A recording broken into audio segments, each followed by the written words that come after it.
Assalamualaikum warahmatullahi wabarakatuh. Apa kabar anak-anak Ibu? Tentunya masih tetap semangat dan sehat walafiat, itu yang Ibu doakan selalu. Baik, untuk materi pertama di pertemuan kita di kelas 8 semester ganjil ini adalah mengenai teks berita. Teks berita. Hari-hari selalu diwarnai dengan berita. Dunia dalam berita. Jadi, berita itu tidak asing dalam kehidupan kita. Di televisi, di radio, di HP, ada selalu berita. Tetapi, apakah kita selalu menyaksikan berita? Nah, itulah pentingnya kita selalu tahu adanya berita untuk mendapatkan informasi dalam kehidupan kita sehari-hari.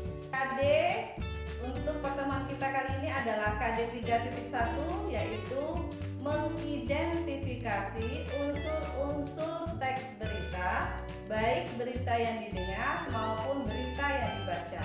Oke, setelah mempelajari KD ini, diharapkan kalian bisa, yang pertama, kalian bisa untuk mengetahui pengertian teks berita, dan yang kedua, kalian dapat menentukan atau menganalisis unsur-unsur teks berita, baik berita yang didengar maupun berita yang dibaca. Bisa diingat ya. Jadi itulah tujuan dari materi kita kali ini. Dan untuk KKM-nya adalah 78. Artinya bila kalian mendapatkan nilai setelah pembelajaran ini 78, maka kalian dikatakan tuntas. Tetapi bila kalian belum mencapai angka 78, berarti kalian mesti remedial.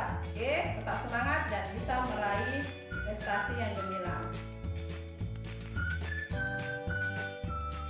Berita sering kita perhatikan, sering kita dengar, sering kita baca. Tahukah kalian apa itu pengertian berita? Jadi, berita itu adalah sesuatu informasi tentang suatu hal yang telah terjadi. Jadi, berita itu adalah informasi yang telah terjadi. Bisa dipahami nak ya? Oke, di dalam sebuah berita terdapat unsur-unsur berita. Unsur-unsur berita itu maksudnya adalah hal-hal yang harus ada di dalam sebuah berita. Unsur-unsur berita itu dapat disebut dengan adik simbah. Apa yang diberitakan, di mana peristiwanya, kapan terjadinya, siapa saja yang terlibat, mengapa peristiwa itu bisa terjadi, dan yang terakhir adalah bagaimana peristiwa itu terjadi. Oke, bisa dipahami ya. Jadi dari unsur-unsur tersebut, memang dalam sebuah berita tidak harus semua unsur itu ada. Tergantung dari unsur-unsur itu yang didapat oleh pembuat berita. Jadi bisa jadi bagaimananya belum tahu, atau mungkin siapa pelakunya belum tahu. Jadi tidak semua unsur itu harus ada di dalam sebuah berita. Tapi berita yang baik itu semakin banyak unsur-unsur berita yang didapat di dalam sebuah berita tersebut. Oke ya, bisa dipahami ya? Oke, untuk kita latihan supaya kalian lebih paham apa itu pengertian berita dan apa saja unsur-unsur berita, kita akan coba perhatikan sebuah teks berita. Nanti akan Ibu tayangkan teks beritanya. Silakan kalian cari unsur-unsur berita yang ada di dalam teks tersebut.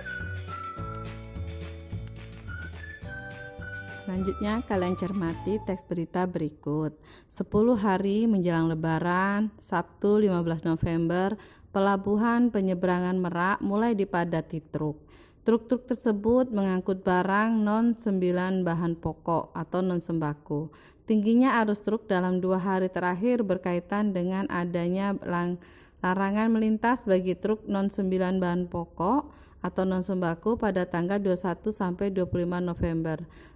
Larangan tersebut berlaku bagi truk bersumbu lebih dari 2 atau truk gandeng, truk tempelan, dan truk kontainer. Penumpukan truk bersumbu 2 tersebut seperti di Pelabuhan Merak menyebabkan antrian truk sekitar 100 meter dari pintu masuk kapal. Antrian terjadi di dermaga 1 hingga dermaga 4, tetapi antrian tersebut masih dalam batas normal. Antrian belum membludak keluar area parkir pelabuhan.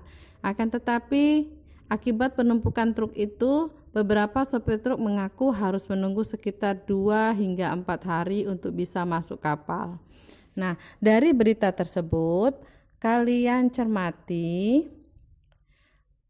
dan kalian tentukan unsur-unsur dari teks berita tersebut.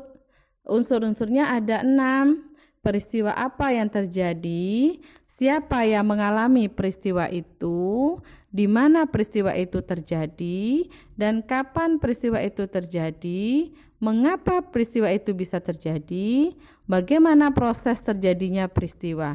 Nah, jawaban dari pertanyaan-pertanyaan tersebut itulah yang merupakan unsur-unsur berita. Oke, bisa dipahami ya.